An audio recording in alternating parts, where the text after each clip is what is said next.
नमस्कार दोस्तों, मैं Yuvraj Shekhawat logic number YouTube channel पर आपका हार्दिक स्वागत और अभिनंदन करता हूं। दोस्तों बात करेंगे आज एक बहुत ही शानदार क्वेश्चन है जो एग्जाम्स में बार बार पूछा गया है और लोग बहुत मुश्किल से कर पाए हैं या छोड़कर आ गए हैं, हल नहीं कर पाते हैं। क्या प्रश्न आता है एक बार जरूर देखने की कोशिश कीजिएगा, समझिएगा चीज को। बहुत ही शानदार क्वेश्चन आपके सामने लेकर आए हूँ, देखिएगा। x प्लस 1/x का मान n हो, then the value of x की पावर 5 प्लस 1/x की पावर 5। दोस्तों हम पावर 2 की मान कर लेते हैं याद, पावर 3 का कर लेते हैं, 4 तक पावर कर लेते हैं। 5 वाली पावर में आकर के ज्यादातर लोग अटक जाते हैं।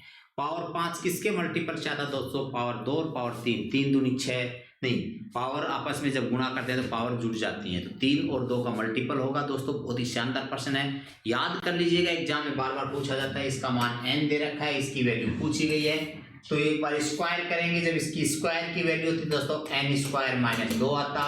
एक बार क्यूब करना पड़ेगा, वो n क्यूब माइनस 3n आता, जिसके लिए हमने पहले वीडियो दे दिया है, आपने देख लिया होगा। नहीं देखा तो दोबारा देख लीजिएगा, इसमें से n घटा दीजिएगा। ये एग्जाम्पल याद रख लीजिएगा दोस्तों, बार बार एग्जाम में प्रश्न पूछा जाता है, बहुत ही शानदार। मैं एग्जाम्पल बताऊंगा, ये आरपीएससी यूपीएससी और साथ के साथ बात करूंगा आपके पास एसएससी रेलवे वगैरह एग्जाम से बहुत प्रश्न आते रहते हैं। पावर 1 का मान देकर पावर 5 का मान पूछता है। देखो n दिया था, n का स्क्वायर माइनस 2, स्क्वायर के लिए n cube minus 3n cube के लिए दोनों का गुणा करके उसमें से n घटाना पड़ेगा। कैसे एग्जाम में आया है प्रश्न, कैसे पूछा गया है, उस पर चर्चा करते हैं। ये दोस्तों पहला प्रश्न आपके सामने मैंने ये दिया है। क्या कहा है? x प्लस 1/x का मान 3 है, then the value of x की पावर 5 प्लस 1/x की पावर 5। कैसे करेंगे ऐसे प्रश्न को? आ जाता है एग्जाम्स में, तो आया हुआ है एग्जाम्स में, कई बार पूछा है। दी गई संख्या का स्क्वायर क्या 2 घटा दिया, फिर दी गई संख्या का क्यूब क्या संख्या का 3 गुना घटा दिया, और जो रिजल्ट आया इनका मल्टीपल का उसमें से मेन संख्या जो थी वो घटा दी। 3 का स्क्वायर 9, 2 कम कर दिया दोस्तों 7, 3 का क्यूब 27, 3 या 9 कम कर दें, कितना हो जाएगा दोस्तों 18। और इनको गुणा करेंगे और 3 घटाएंगे, 18 इंटू 7 कितना होता दोस्तों? 126।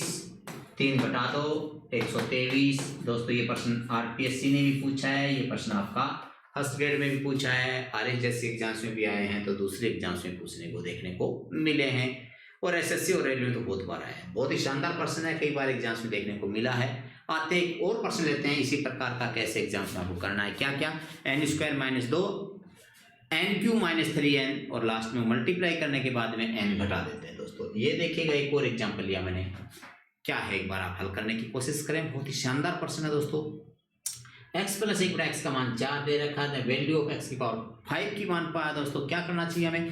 दी गई संख्या का ये 4 दे रखा है, क्या करना चाहिए? 4 स्क्वायर माइनस 2, 4 का क्यूब माइनस 4 इंटू 3, और दोस्तों लास्ट में घटा देंगे कितना? 4। तो 4 का स्क्वायर 16, 2 कम कर दिया दोस्तों 14, 4 का क्यूब 64, 4 या 12 कम कर दिया दोस्तों 52, और इसमें से क्या घटाना है? 4। अब गुणा करना पड़ेगा, 14 दूनी 28, 70 और 2 72, और 4 घटा दीजिएगा। क्या कहा? 14 दूनी 28, 14 5 70 और 2 72, 4 कम करेंगे 24 हो जाएगा, 724। ये आपका उत्तर है दोस्तों। आसान प्रश्न है, टिपिकल नहीं है, थोड़ी कोशिश करें तो इस प्रकार के प्रश्नों का आप हल कर सकते हैं। अच्छा क्वेश्चन है, एग्जाम में कई बार पूछा है, इसलिए इस चीज को थोड़ा सा याद रखिएगा। शॉर्ट तरीका दिया आपको मैंने, और इस प्रकार के बहुत से वीडियो हमारे इस YouTube चैनल पर मिलेंगे। दोस्तों आपको अच्छा लगे इसको लाइक करें, शेयर करें, सब्सक्राइब करें। थैंक यू दोस्तों। जय हिंद, जय भारत, जय श्री राम।